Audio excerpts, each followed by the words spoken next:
there is no system which is 100% secure. If you go in a cybersecurity class, there's this principle that you'll learn that if a human being can make something, there's another human being out there who can break it. Sure. So we have a super interesting guest today, Reva Goujon. Reva, welcome to the Autonomous Vehicle Safety and Security podcast. Thanks so much. Very excited to be having this conversation with you today. We have also an exciting topic today, geopolitics of securing connected vehicle. This is a super exciting topic, and Reva, you're an expert of it. I'm going to give my tech opinion. So we're going to have an interesting discussion. Before we go there are three things you should definitely know about Reva. Reva is the director of the Rhodium Group. She has authored a number of technical papers in the industry, which is read by the government policymakers, top level executives in the semiconductor industry, automotive industry, across the industry. So and she is passionate about neuroscience. So Reva, why don't you just tell a little bit about yourself and get into the topic? Yeah, absolutely. So Rhodium Group is an independent research and advisory firm. We're based out of the US, but have a global footprint. And a lot of my work over the past couple years in particular has been focused around US-China technology competition. And in particular, anticipating how the US is assuming this much more preemptive approach toward technology controls with an eye toward restrictions on China, and with an eye toward how disruptive technologies, are becoming, right, and how fast these innovation cycles are developing, and trying to then put together what this all means for companies, right, that are kind of stuck in the middle of this geopolitical competition. They're trying to, one in the automotive space, right, you're facing fierce competition from China in EVs. But at the same time, you're also having to face a number of regulations that are coming out of the US with sometimes extraterritorial measures. The EU is in very interesting policy discussions, Japan as well. And so you can't necessarily develop a technological platform today based on regulations that are current without an eye toward what that world is going to look like 3 years, 5 years from now. So that's really the heart of my work right now. Nice. So today's topic is geopolitics of securing connected vehicles. So I want you to, start this topic. Let's get into it and let's talk about it. Yeah, this is, I think, an extremely salient topic, right? We're at a really interesting juncture now, as in your area of expertise, of course, a number of auto OEMs are gearing up to implement a raft of cybersecurity standards, which we can get into. But at the same time, policymakers are now leaning into the space and scrutinizing connected vehicles with this layer of geopolitical competition wrapped around it. So a lot of this discussion is really geared toward what to do about Chinese-made vehicles and ICT inputs going into those vehicles. What are the security concerns around that? And then there's always some element of economic competitiveness and trade protectionism that seeps into this conversation as well. So that's really the setup. But there's a lot here, I'm sure, that we can break down both on a technical level and then getting more into these policy dynamics.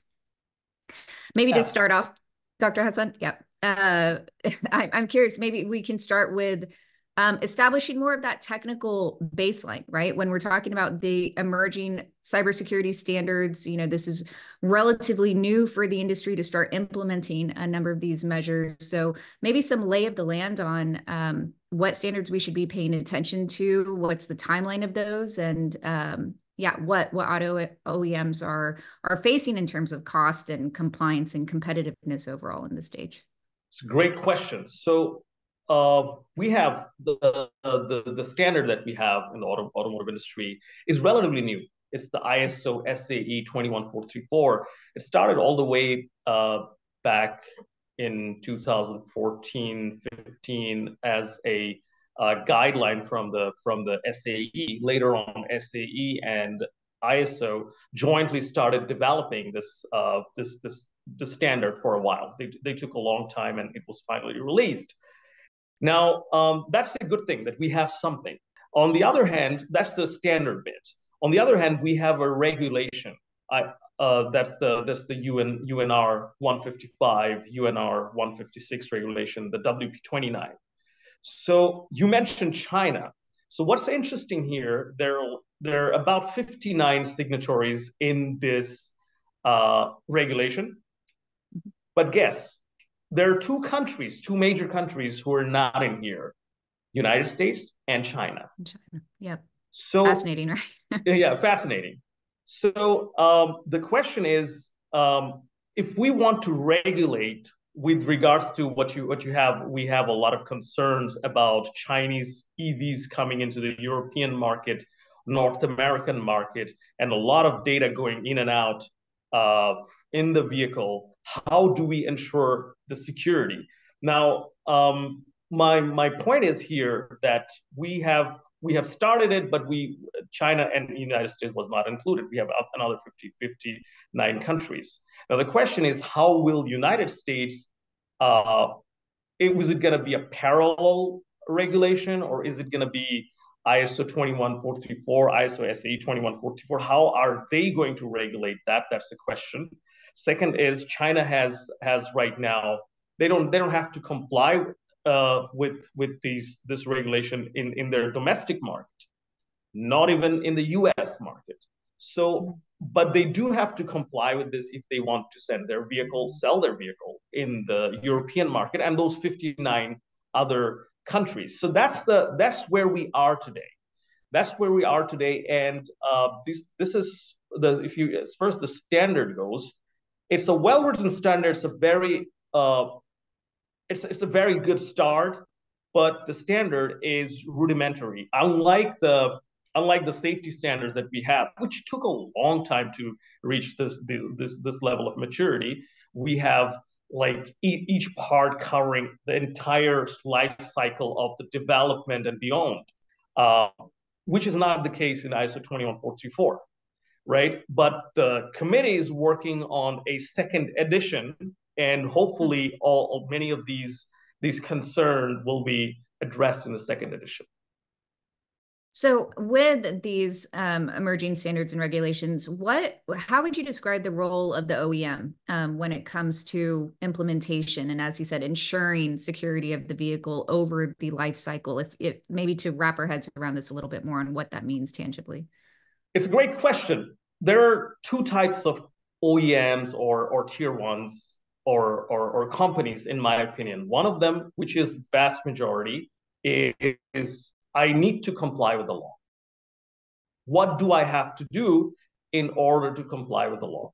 And believe it or not, there are companies out there who don't want to find out vulnerabilities, because if they find out vulnerabilities, they'll have to either fix it, costs money, or recall.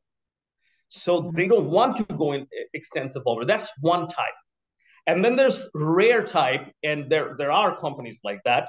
I wouldn't, not necessarily tier ones, but those type of companies who wants to really come up with secure product, a product that is secure. And they know that they have to go beyond the standard. It's not only the standard is a checkbox. And of course, if you go through the checkbox, there are certain measures that you have taken. So there are some security built in the product. But in order to really find out vulnerabilities, you have to go beyond the standard and really go in vulnerability scanning, penetration testing, fuzz testing. So you have to have sort of like a red team with the motto that hack yourself before anybody else hacks you. Mm-hmm. So maybe that's a good segue into understanding this maybe from the hacker's perspective, right? Because policymakers are really trying to wrap their heads around what are all the risk vectors when it comes to the connected vehicles, the data flows, the actual hardware, the firmware, the software, the edge networks, right? That are connecting to the vehicle itself. And so if you were to look at this from the hacker's perspective, what are the key ingredients, right, to an effective breach, whether that's for information collection or remote access, sabotage, those kinds of scenarios. How would you break that down? Absolutely. So when it comes to automotive, and you have a breach, it's a very it's very different from traditional IT, because with traditional IT, if someone hacks a bank or hacks your Facebook account, your social media account, LinkedIn account, and all those breaches, they're bad because we lose data, we leak our data, privacy, and in the worst case, we lose money. That's bad. But in case of automotive, you can actually weaponize a vehicle. You can actually kill someone. So the stakes are way higher than traditional IT security. Now, the vehicles in terms of cybersecurity can be categorized into three generations. First, there were like the first generation of connected vehicle, where the vehicle where you could put your jack with your TomTom or your cell phone devices. That's the first generation. Your car is actually connected to the internet, and that's the generation of the vehicle has a CAN bus, but there was absolutely no security in it. The word they didn't think about security. A car that can be hacked. This was not a thing. When the vehicle network, which is widely known network, one of the network protocols, which is still one of the most widely used network protocol, is the CAN network. When CAN was designed, nobody thought about security. They thought about ease of communication. How can I do it in the most easiest way? Now we have that generation, which is like anybody can hack it. And then the CAN, we added more functionalities with the CAN, like infotainment system and so on. That's the second generation, but still CAN, and that's the most vulnerable generation. It's connected, but still not secure. The first generation is connected, not secured, but connected through external devices. The second generation is your car has an IP. It's talking to the backend, an IP address. It's talking to the backend. It's connected, but you're still not secured. These are the cars mostly came out in 2012, 13. That's the time. And these are the cars that we have two of them downstairs in our basement. We use them for hacking. Those are the easiest to hack. That reminds me when I did my undergrad in the early 2000s.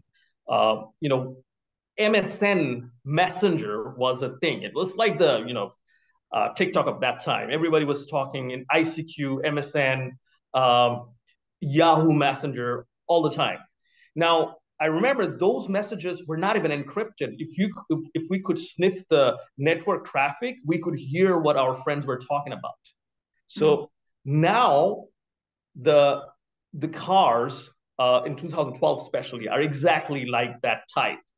There is rarely any security mechanisms, so it's very easy to sniff in. And if you can sniff in, you can create attacks and all those.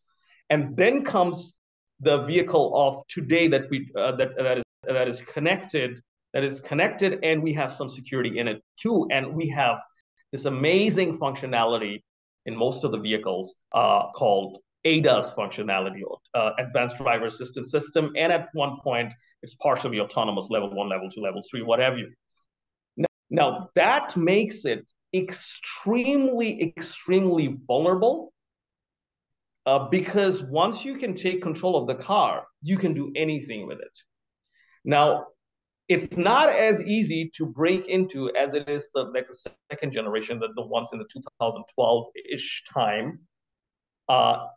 If I want to break into a Tesla, it's hard. But once I am in a Tesla, if I can break into it, I can do anything I want to do with it. If your car has an ADAS and all those sophisticated modules, you can do anything you want to do it.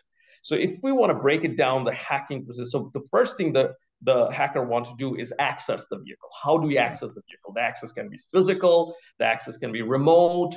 Usually the remote access is with your Wi-Fi port or GPS port, Bluetooth port. The physical access is when you take your car to the workshop. They connect an OBD2 port to the vehicle, so you can inject malware at that time.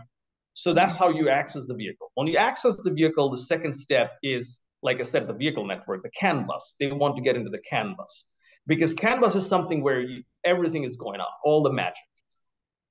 So once you're in the CAN bus, the third thing is you want to reverse engineer and understand the CAN bus. Obviously, in a real hack, the reverse engineering part has already been done. The vulnerability, they have already found the vulnerability. The hacker already found the vulnerability, probably has a fake certificate or whatever, or a stolen certificate for that matter. Social engineering is usually involved in this kind of real hacks. So once the hacker can penetrate the vehicle, he has a small window of opportunity to execute the exploit and take control. So that's how the real life hacks will take place. But there will be a lot of background work like vulnerability, exploitation, and all those that done in the background. That sometimes years of work. So they know the ins and outs of the car. They know each signal. So and they know the vulnerable. They exactly know what they want to attack. Once they find a way to get into that, that's it. They will execute. And we have seen in a lab setting in 2015, Charlie Miller and Attel, they've shown they could take remotely control of a vehicle and weaponize it. Yeah, so there are a few things to unpack there. One, in the third generation of vehicles where we are now, and as you described, there are now security elements to this to make it more secure, although just the functionalities of the vehicle itself can make it more dangerous once you're able to hack into it. So if you could describe what are some of the safeguards that we see currently in place in vehicles? What are also the shortcomings to that? If a hacker is doing all the homework, as you say, to reverse engineer and understand the vulnerabilities and get in. Great question. So first of all, the safeguards we have is we usually try to protect the external interfaces like a telematic unit. So where I'm taking external data, and that's the right thing. You have a firewall that you usually use. It's a similar concept that we have the traditional firewall. It's just re-engineered for automotive use. Then we have an intrusion detection system in order to find out if I'm under attack or not. And then we also have done a tremendous amount of improvement, amount of work in terms of cryptographic, hardware cryptography, accelerated cryptography. We're talking about a real-time system, autonomous in cars, where we talk in microseconds, milliseconds and microseconds of functions have to be executed. So we need high-speed accelerated cryptographic functions, which is usually done by HSM, secured hardware module. So that's something we have at our disposal.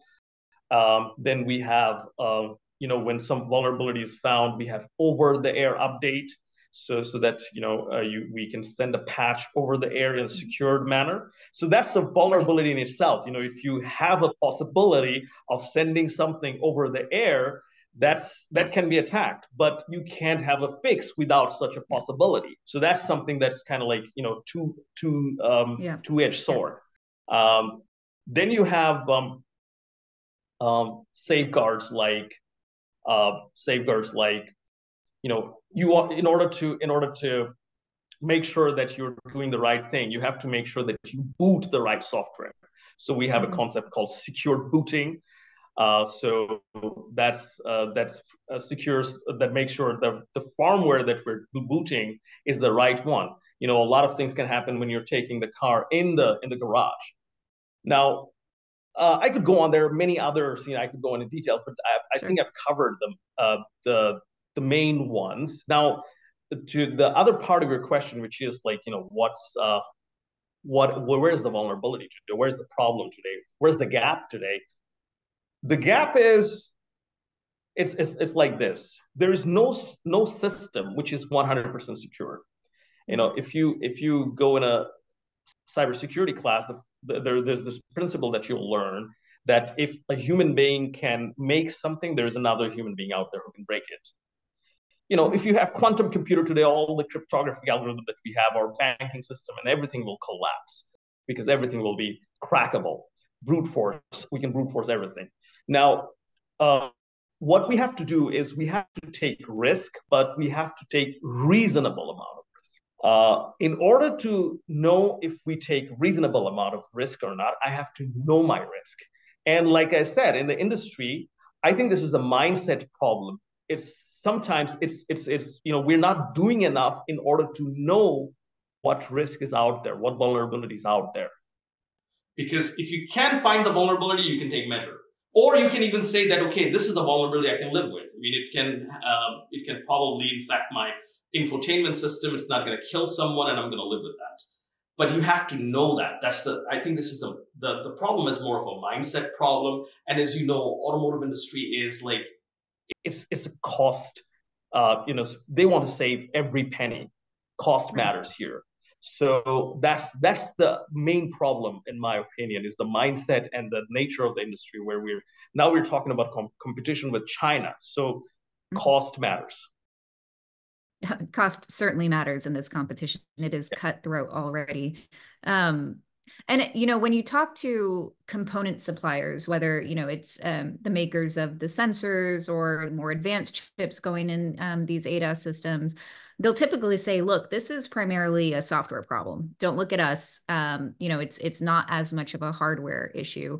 But how would you respond to that? Is it a fair statement to say it's equal sides, that there are vulnerabilities that exist really from all different levels? And to what degree are we seeing the technology for these vehicle platforms become more and more integrated to the point where you can't really have an isolated component, for example, in connecting to the main operating system or domain controller? So a software is not going to run on its own. It runs on a hardware, right? So, and a lot of cryptographic mechanisms, security mechanisms are based on hardware. Like you have a trusted platform, you need trusted hardware where you can actually go and execute certain piece of code. Now, only with software, if you secure the software, secure the data, it's not gonna make it secure. Now, here's the thing: you have to understand that yes, I'm securing my door.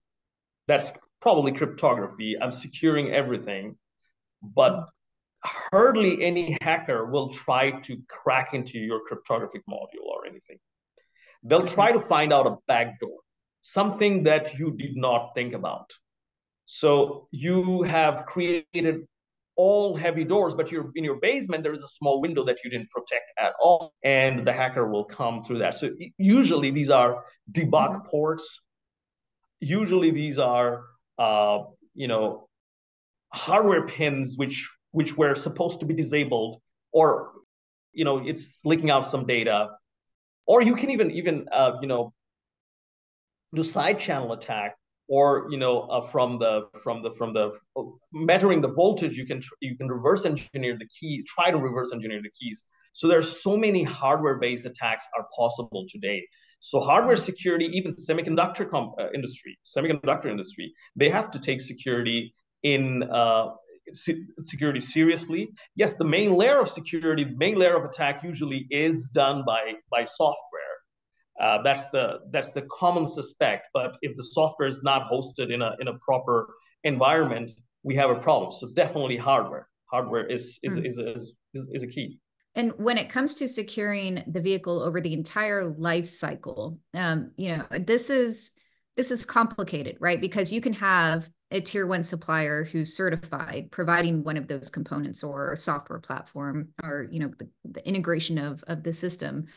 And at the point of production, maybe that meets the requirements, but how do you guarantee that over the life cycle? And the reason why I'm asking this is because you see some of this coming through in emerging US policy discussion over, in China in particular, influence that state authorities have over private companies, over ICTS suppliers in this value chain, to where the US seems to be implying that, look, if security can't be guaranteed through the life cycle of the vehicle, then that may be grounds for restriction. So curious how you see that as well.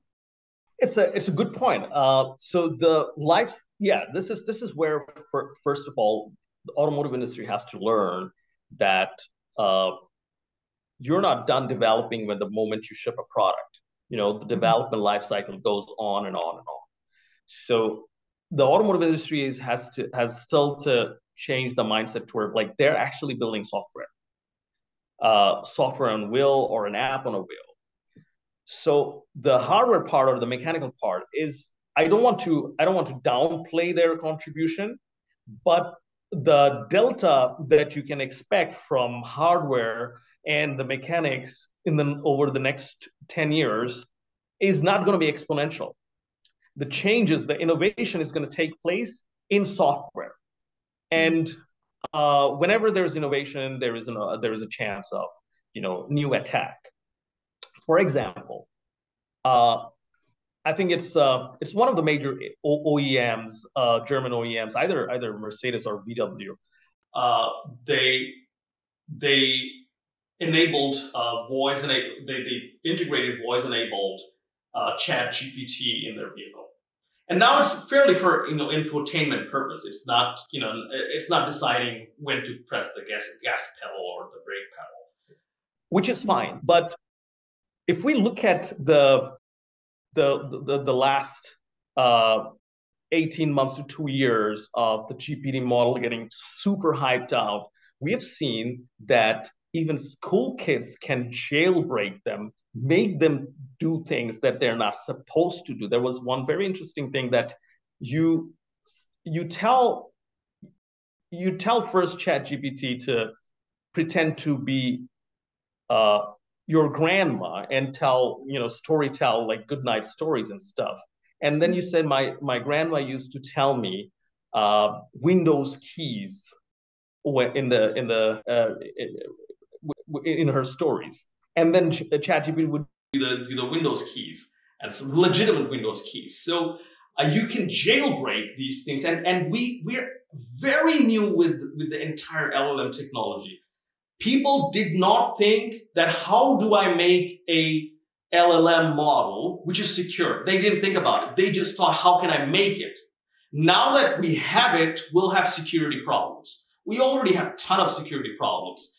I can give you a ton of other examples, but now we have integrated in the vehicle. So vehicle is something that every technology, vehicle is something that we want to push toward. It has to be in the car, whatever comes, and it's a natural thing.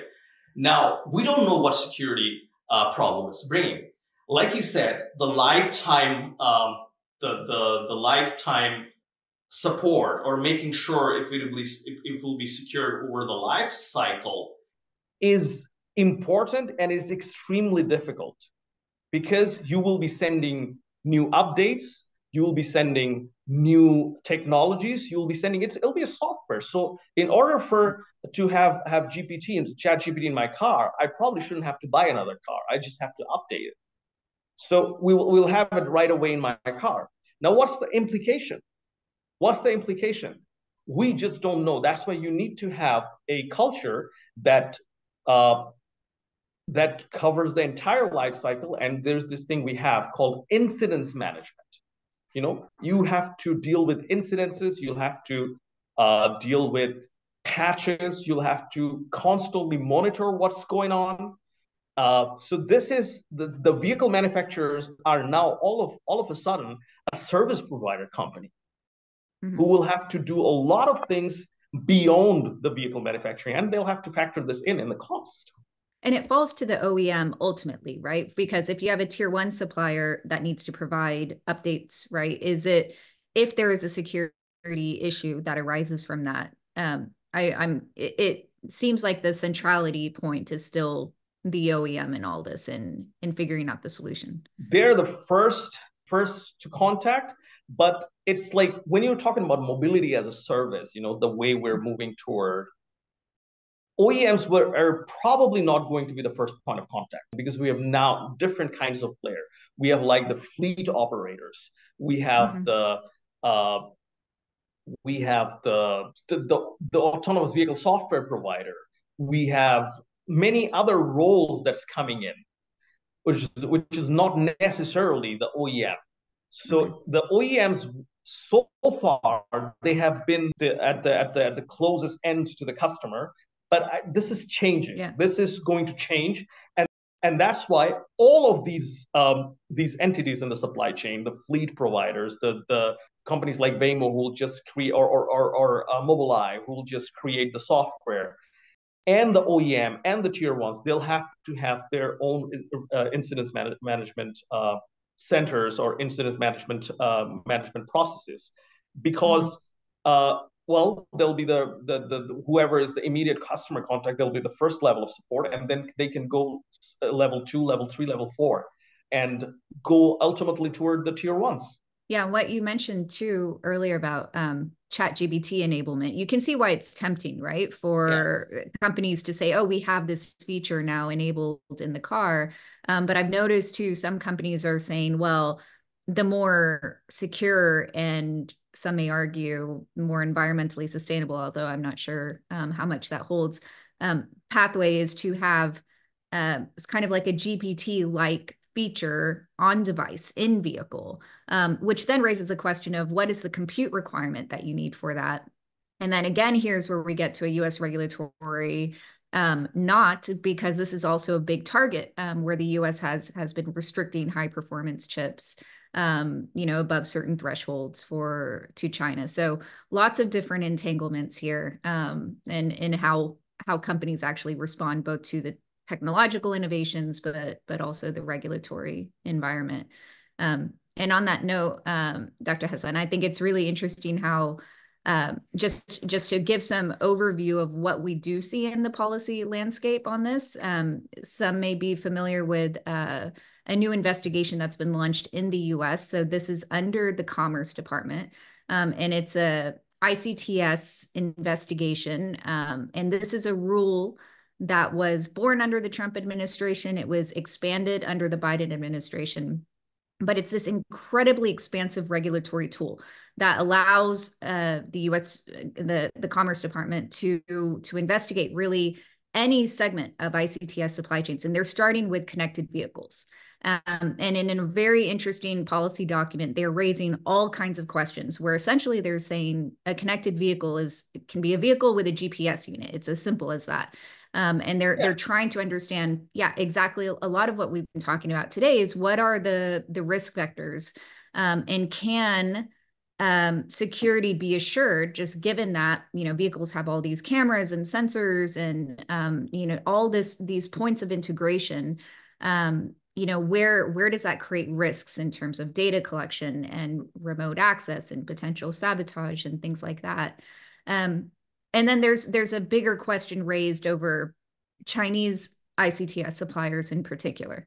And fascinating because obviously Chinese EV competition is fierce. There are a number of really interesting dynamic players. And for example, in the ADAS chip space, when you're looking at companies like Horizon Robotics, for example, developers of automotive chips that are trying to take on some of the European and Japanese and American incumbents. And so there is potential out of this for the US to outright restrict Chinese ICTS suppliers in connected vehicle value chains, which is huge. I mean, it's not only for just vehicles in the US, they're raising questions over ICTS suppliers that are linked to China anywhere in the world. So if you have an assembly plant in Thailand or Mexico, that could potentially be captured in this rule as well. So a lot there. How do you think the supply chain is going to work?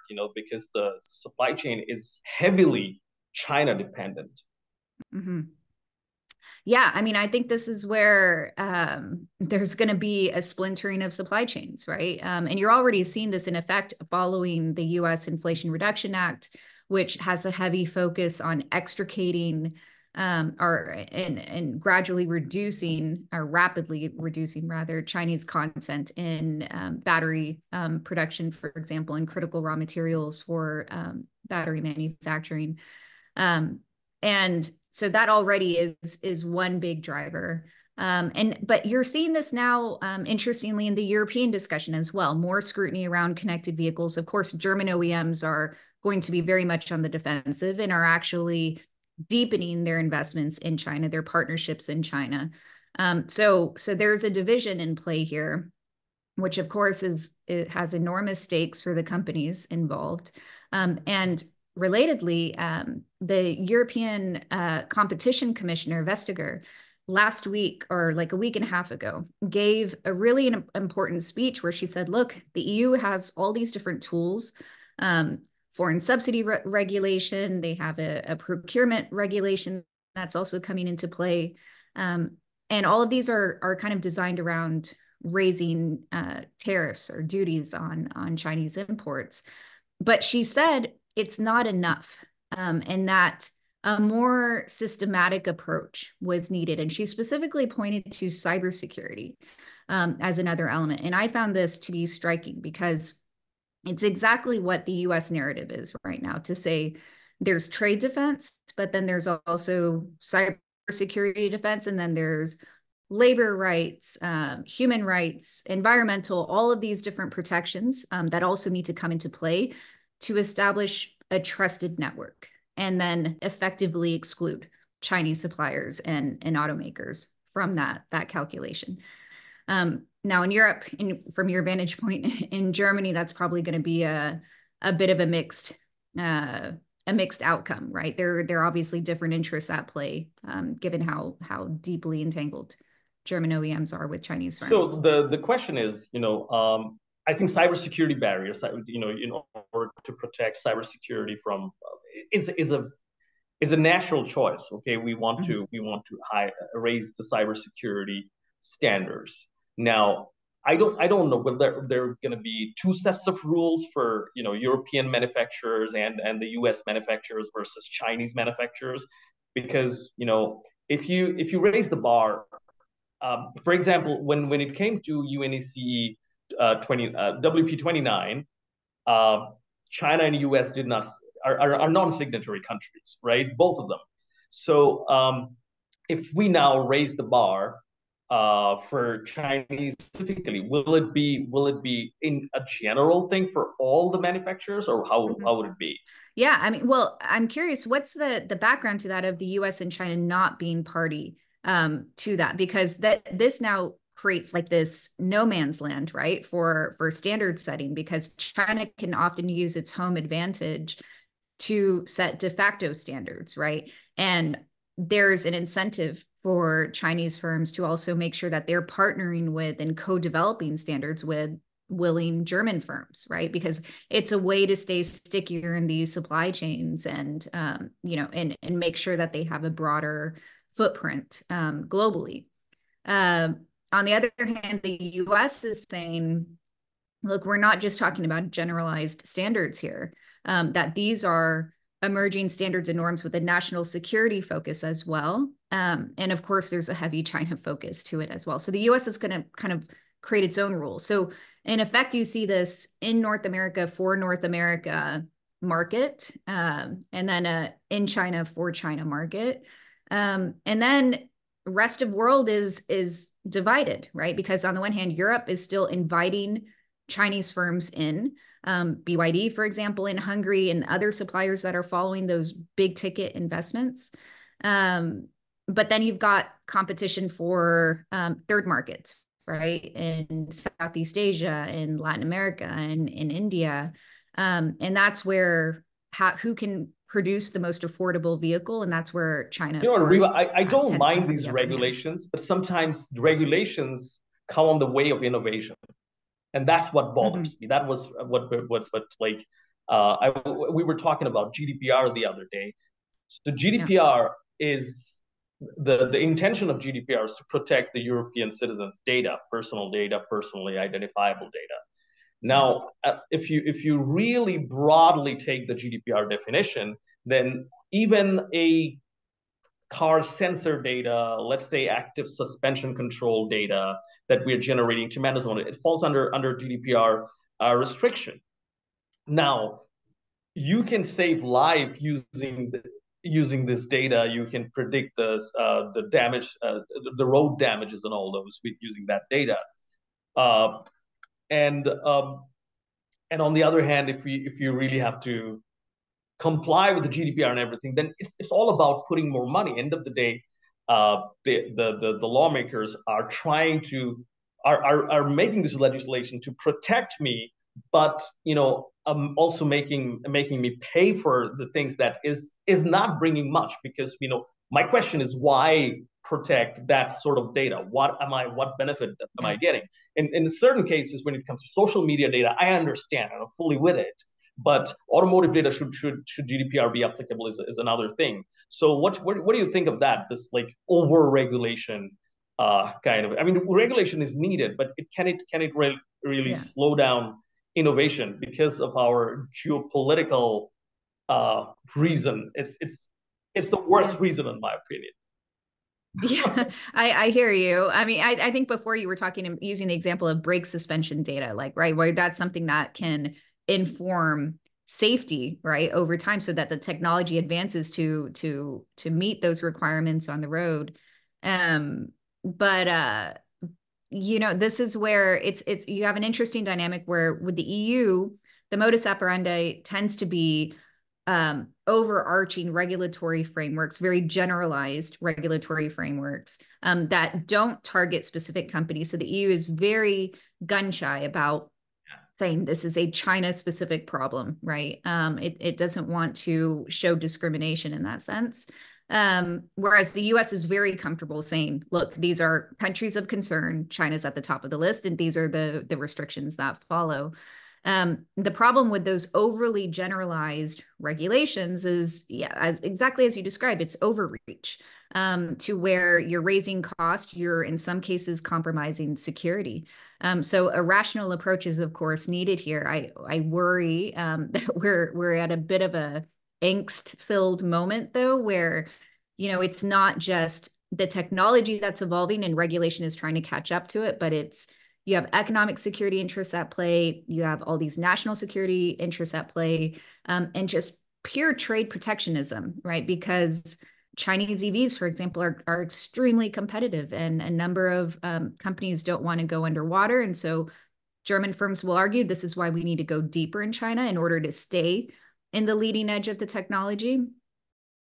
Whereas others will say, let's look at history. Wasn't it the same for Japanese vehicle in right after Second World War, when Japanese, not right after, a couple of decades after a Second World War, when Japanese cars were like coming to the U.S. market?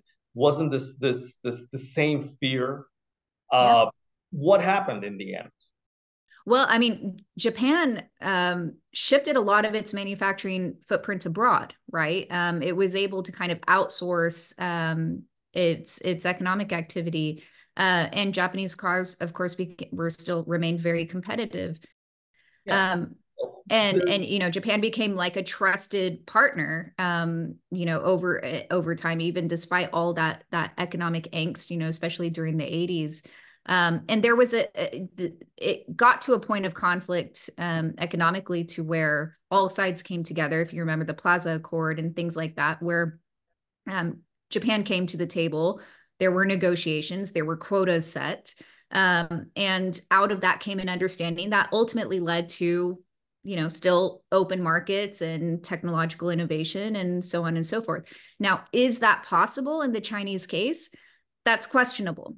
Just given right precedent of how Chinese overcapacity has been built up over time, how that tends to flood global markets and wipe out other domestic champions, right? So on the economic front, that's very difficult. And then, of course, on the geopolitical front, right? Just given the nature of the government in China, and just the inherent competition that we have between U.S. and China, principally, it's going to be hard to see some sort of understanding that says, okay, these are where the lines are drawn, and this is where we're going to allow partnership under these conditions, unless we see a complete restructuring of China's economy toward reform, and a political change as well. But I don't think we're anywhere near that.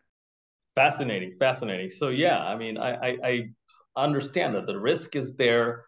but it's not going to be, like Japan, because with Japan, there was no trust, political trust was not in question Yep. as it's with China. That's fascinating. We'll have to see how it all plays out. But the security barrier, when we'll see more and more security barrier, like you said, and that's just going to make the whole thing more interesting.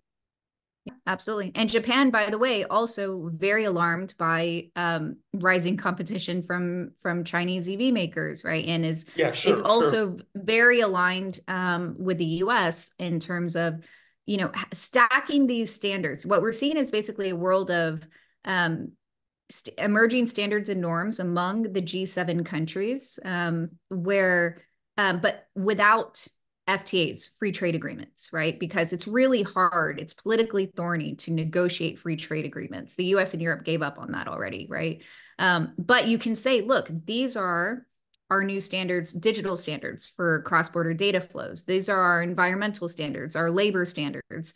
And you effectively say, this is our trusted partnership ecosystem. And if you don't meet these standards, then you don't get to play. And so that's what's in motion now. Of course, among US, Europe, Japan, there are differences in how they go about this, but there is a general convergence, I would argue. So lots more to come on this, but this was already a great start to opening that discussion. Thank you so much for this. Thank you, Reva. Thank you. It was nice having you, and thank you so much. Yeah, looking forward to the next time.